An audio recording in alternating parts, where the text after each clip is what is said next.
Ladies and gentlemen, welcome to the Rogers Kakasungura YouTube channel.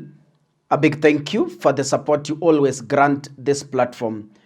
This is the only platform that gives you realities. We call a spade and not a big spoon. When others are running away from the opposition, Kaka, I have stood here with you as Kenyans for the longest time, and I will continue to stand with you.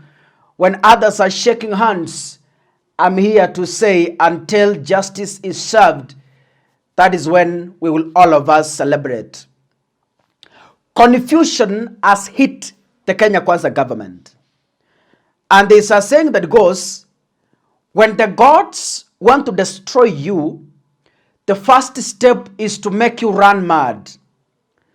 After you've gone mad, they will have an easier platform or avenue to execute your destruction. This is exactly what is happening currently in the Kenya Kwanza government. Each and every public servant from the Kenya Kwanza government is confused. William Ruto is giving his own statements. The CS Treasury is giving his own statements. Murkomen is giving his own statements.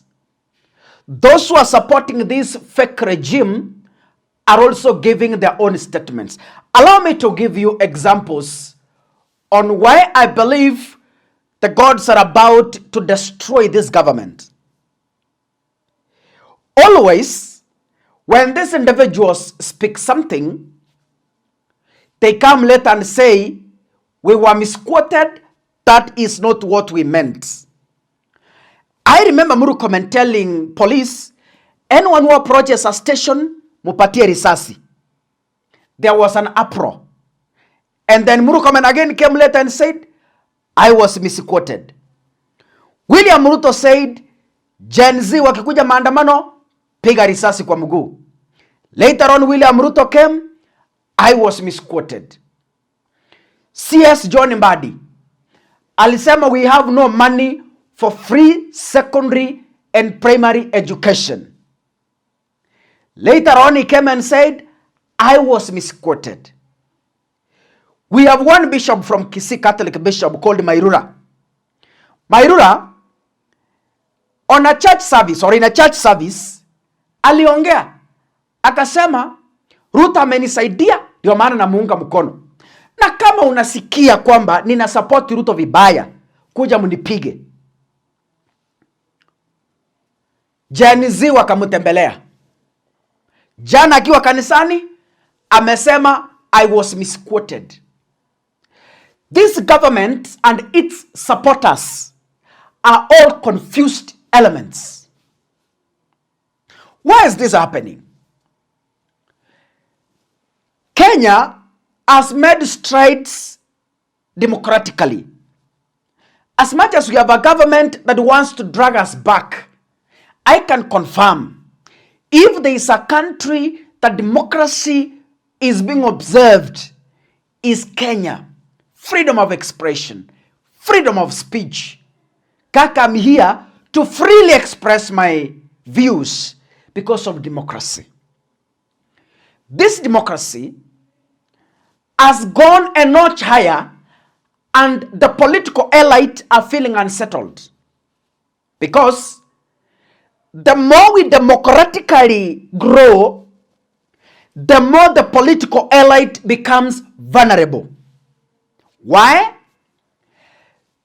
The traditional ways of carrying placards and leaves along the road, kusema must go, is a thing of the past. Now we have online activism that speaks volumes. It is through online activism that William Ruto was forced to withdraw his remarks. It is through online activism that William Ruto was forced to recall the 2024 punitive finance bill. It is through online activism that Murkomen was forced to say, I was misquoted. It is through online activism that Bishop Mairura is coming to church and announcing and saying, I was misquoted. What am I trying to say? There is no retreat. There is no surrender. The moment we retreat, we affect the alpha generation. You know, after Gen Z, we are now moving to the more dangerous generation called the alpha. I always tell my friends in some entertainment joints, I tell them, you know, we are now having the Gen Zs. The millennials kidogo were not this defiant and they were not this informed. The Gen Zs are super informed. Now, there is a generation coming called the alpha generation. The alpha generation will not even give you time to explain.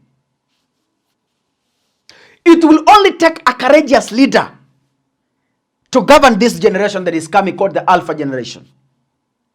If the Gen Zs are able to push the government to this far, think about what alpha will do. The political class are in danger. I am yearning for a day. The president will be cycling to work. I am yearning for a day. A cabinet secretary will be walking to the office without barricading roads and signs, disturbing other people's businesses. I am yearning for that day in Kenya. I am yearning for a day that a governor will walk to the office without sirens. A governor just walks to the office, greets people, he goes to the office and works for the people of the Republic of Kenya. I am yearning for that day. I'm yearning for that day. I am yearning for a day when the president is coming out of State House. We will not block motor vehicles for 1 hour. We will not be announcing on radio tomorrow. Haile Selassie Highway will be closed. Why? The president will be passing. I am yearning for a day when William Ruto will be walking in Nairobi, greeting people who are doing their business and nobody cares. He is our president after all. He is our worker. We have employed him. Let him work for us. I am yearning for a day he will be walking in Nairobi without 40 security officers, without 100 flying squad guarding him. I am yearning for a day William Ruto will just walk. And I'm yearning for that day. I'm yearning for that day. I'm yearning for that day. I'm yearning for a day where we all of us are equal in the eyes of the law. I am yearning for that day. That nobody is above the law. Nobody should be protected. We are all of us Kenyans. Otherwise, who will kill them? Sasa niambie, cabinet secretary akikuja kanisa, who is interested with killing him? Jameni, unakuja na maaskari 40. Na marandi kurusa, you've summoned the whole county security ati wanakulinda kwa mkutano. Nani yako na haja na maisha yako? Nani yako na haja? So, kuna tabia ambazo the alpha generation is wrong to finish from these politicians. I'm yearning for a day when all of us will be Kenyans. Tusisema yule ni Mkikuyu, tusisema yule ni Mkisii, tusisema yule ni Meru, tusisema yule ni Masai. I'm yearning for a day when we will say all of us are Kenyans.